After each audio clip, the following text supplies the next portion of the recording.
Indonesia masih memberikan dukungan dan doa terhadap Palestina. Menteri Luar Negeri Republik Indonesia, Retno Marsudi, dalam kesempatan pertemuan luar biasa Organisasi Kerjasama Islam atau OKI secara virtual, menyampaikan agar OKI kembali bertemu untuk membahas isu yang sama, yakni agresi terhadap Palestina. Pertemuan luar biasa tersebut diselenggarakan khusus untuk membahas situasi terkini antara Palestina dan Israel. Retno mengatakan, kita semua tidak boleh lupa bahwa Palestina adalah satu-satunya negara yang masih diduduki oleh kekuatan kolonial di dunia ini. Semua penderitaan Palestina disebabkan oleh Israel yang merupakan occupying power. Indonesia juga mengecam karena semua tindakan yang dilakukan oleh Israel. Dirinya juga menyampaikan bahwa untuk kesekian kalinya OKI harus kembali bertemu untuk membahas isu yang sama, yakni agresi Israel terhadap Palestina. Sejak OKI didirikan, komitmen negara OKI tidak pernah luntur dan terus bertekad untuk bersama Palestina di dalam memperjuangkan hak-haknya.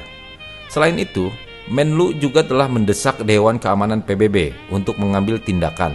Perlu diketahui bahwa DKPBB diduduki oleh 15 negara, yakni Cina, Prancis, Rusia, Inggris, dan Amerika Serikat sebagai anggota permanen, sedangkan Estonia, India, Irlandia, Kenya, Meksiko, Niger, Norway, Saint Vincent and the Grenadines, Tunisia, dan Vietnam sebagai anggota non-permanen. Seperti diketahui, konflik antara pihak dari Palestina dan Israel semakin memanas semenjak perlawanan bermulai dari hari Senin 10 Mei yang lalu, di mana 120 warga sipil telah tewas sejak awal mulai kekerasan. 113 diantaranya adalah warga Palestina dan 7 warga Israel. Sikap pemerintah Indonesia tersebut rupanya mendapatkan dukungan dari Partai Keadilan Sejahtera. Ahmad Saiku selaku Presiden Partai Keadilan Sejahtera memberikan apresiasi terhadap sikap pemerintah Indonesia terkait isu terkini Palestina. Dalam kesempatan konferensi pers, pihaknya mendukung sikap pemerintah Indonesia, khususnya Kementerian Luar Negeri yang secara konsisten melakukan pembelaan terhadap hak-hak rakyat Palestina untuk dapat hidup secara damai, mereka dan berdaulat di bumi Palestina. Saiku menekankan upaya pemerintah ini dapat dieksekusi dengan memberikan dorongan kepada Organisasi Konferensi Islam atau OKI untuk segera melakukan rapat tentang isu Palestina saat ini. Dirinya menyampaikan, sampai saat ini PKS baru melakukan upaya penggalangan doa dan dukungan. Di samping itu, dirinya menyatakan bahwa PKS siap melakukan bantuan secara optimal yang berkaitan dengan diplomasi. Saiku berharap agar kelak banyak elemen bangsa yang bergerak untuk memberikan dukungan, karena ini adalah masalah kemanusiaan. Sementara itu, Wakil Ketua Fraksi PKS DPR RI Sukamta juga menguatkan adanya sikap proaktif yang dilakukan oleh PKS dalam membantu perjuangan kemerdekaan Palestina.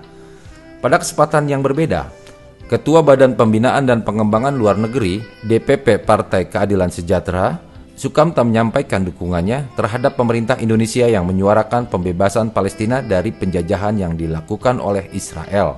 Dalam orasinya pada aksi bela Palestina, Sukamta mengatakan bahwa kita memberikan dukungan ketika pemerintah Indonesia melaksanakan Undang-Undang Dasar dengan baik dan benar, dan ketika pemerintah Indonesia mendukung perjuangan bangsa yang terjajah. Dirinya juga mengapresiasi sikap pemerintah dan menekankan agar Indonesia dapat berbuat lebih progresif lagi. Sukamta juga menyampaikan agar pemerintah tidak ragu untuk memperjuangkan dan menyuarakan kemerdekaan Palestina dari penjajahan Israel.